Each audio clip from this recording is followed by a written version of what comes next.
Whenever I hear it, I just imagine that's when their nips like just go out, and it's always like really old women saying it.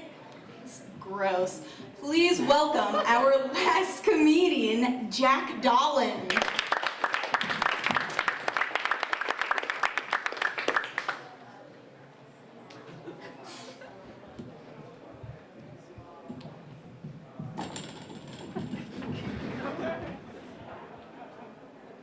Hello. They say you can't be attractive and do comedy. People tend to not like that. So I made myself 60% less attractive so you could all look at me while I tell jokes. Yeah,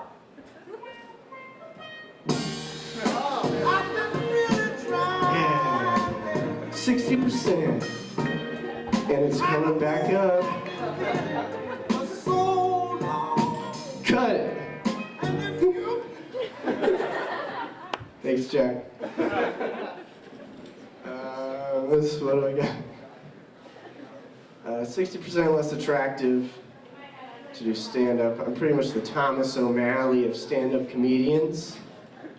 You guys know Thomas O'Malley, right? From the Aristocats. She knows. You know, right?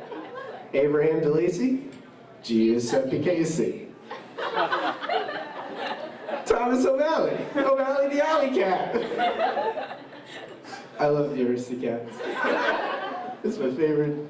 I think The Lion King is probably the best Disney movie, but the Aristocats, it's my favorite. Fan favorite already. I'm probably going to vote for Donald Trump for president, just because he's going to be the first presidential nominee to ever promise soda in all the water fountains. He's probably going to be out on the playground and being like, Beyblade, let it rip! And he's going to like ride it down the slide, because he's really cool. He's really fucking cool. Donald Trump's so cool. It's probably going to make like everyday recess. It's going to be all everyday recess, and none of the poor kids can play. None of them can play. That's what the Donald Trump presidency will be. I was thinking about things in my childhood the other day. I'm in a senior seminar class where we just like talk about our childhood. It's very therapeutic, actually. And I was thinking of things that like had deceived me in childhood. And the Kangaroo Jack trailer? How many of you went to that movie? Who saw that movie? Let's get like a show. Whoa! So the rest of you who presumably haven't seen Kangaroo Jack, it's a movie about Jerry O'Connell and Anthony Anderson, thank you. And they get set up by the mob to deliver some money to Australia. That's the whole plot. But a 10-year-old Jack Dahlin saw the trailer, which at the end has a kangaroo who dances and sings. And he said, Mommy, I want to go see the dancing kangaroo on the TV screen. There was no talking kangaroo.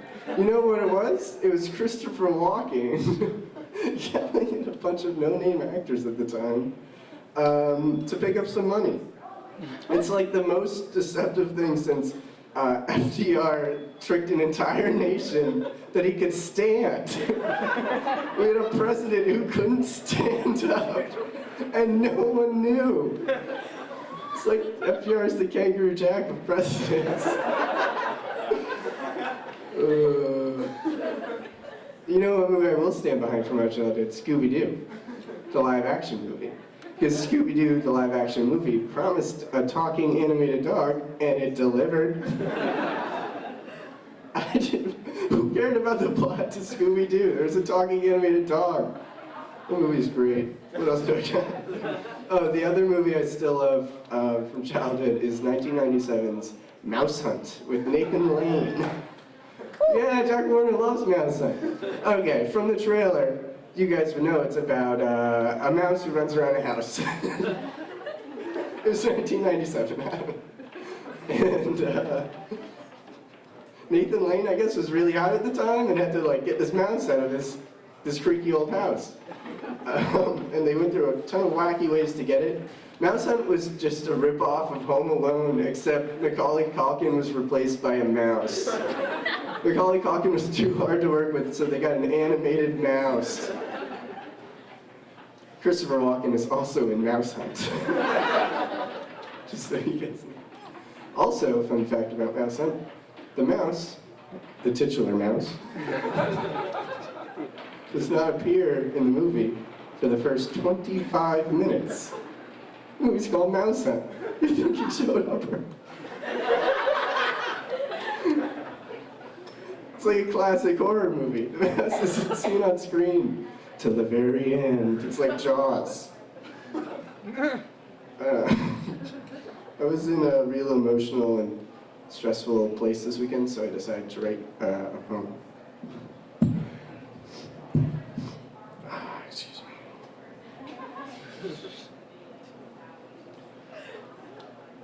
Oh, before I start, this poem's about my ex-girlfriend who really loved my dog.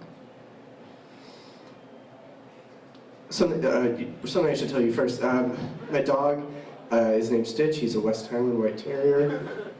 He used to get really anxious and pee all over the house, but now he takes Prozac, so he's fine.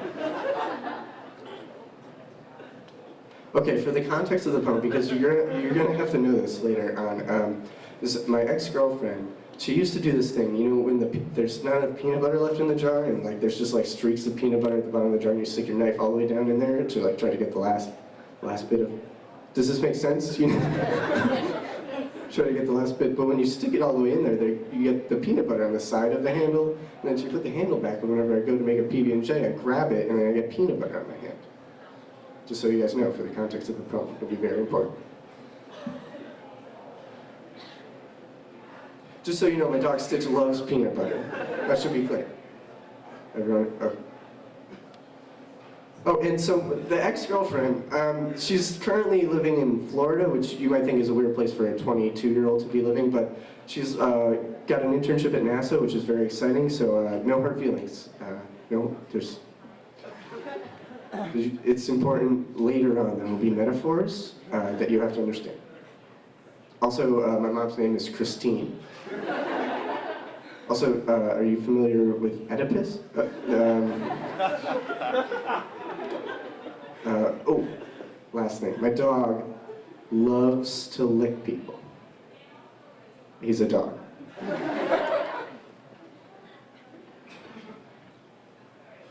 I hate you, Donna. Go fucking die.